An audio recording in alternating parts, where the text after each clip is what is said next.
చరిత్రలో ఈరోజు ఛానల్కి స్వాగతం. సరిగ్గా ఇదే రోజున నిర్భయ కేసు అనేది భారతదేశాన్ని కలిచివేసిన అత్యంత భయానక ఘటనలో ఒకటి. ఈ ఘటన 2012 డిసెంబర్ 16న న్యూఢిల్లీలో జరిగింది. 2012 డిసెంబర్ 16 రాత్రి 23 ఏళ్ల యువతి తన స్నేహితులతో కలిసి సినిమా చూసిన తర్వాత ఇంటికి తిరిగి వెళ్తుంది. ఇద్దరు ఒక ప్రైవేట్ బస్సు ఎక్కారు. అది పబ్లిక్ బస్సులా కనిపించింది. ఆ బస్సులో డ్రైవర్ సహా 6 ఉన్నారు.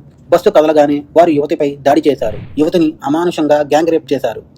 ఆమె స్నేహితుడిని తీవ్రంగా కొట్టి స్పృహ కోల్పోయేలా చేశారు. ఇద్దరిని బట్టలు లేకుండా రోడ్డుపై పడేశారు.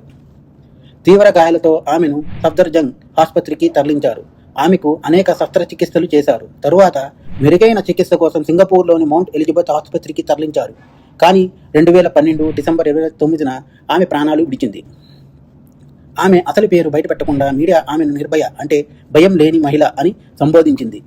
ఈ కేసులో మొత్తం 6 నిందితులు ఉండగా రామ్ సింగ్ బస్సు డ్రైవర్ జైల్లో మరణించాడు. ముఖేష్ సింగ్, వినయ్ శర్మ, పవన్ గుప్తా, అక్షయ్ కుమార్ మరియు ఒక మైనర్ ప్రత్యేకంగా విచారణ చేసి మైనర్ నిందితుడిని అప్పటి చట్టం ప్రకారం 3 సంవత్సరాల గృహశిక్ష విధించారు. దీర్ఘకాల న్యాయ పోరాటం అనంతరం 2013లో 4 మరణశిక్ష విధించారు. హైకోర్టు, సుప్రీంకోర్టు కూడా అదే తీర్పు ఇచ్చింది. 2020 మార్చి 20న తిహార్ జైల్లో 4 ఉరితీశారు. ఈ ఘటన దేశవ్యాప్తంగా భారీ నిరసనలకు దారితీసింది. దీని ఫలితంగా 2013 క్రిమినల్ల సవరణ చట్టం అమల్లోకి వచ్చింది. మహిళలపై నేరాలకు కఠిన శిక్షలు విధించారు. ఫాస్ట్ ట్రాక్ కోర్టులు అమల్లోకి వచ్చాయి. మహిళల భద్రతపై అవగాహన పెరిగింది. నిర్భయ కేసు భారత న్యాయ చరిత్రలో ఒక మలుపు.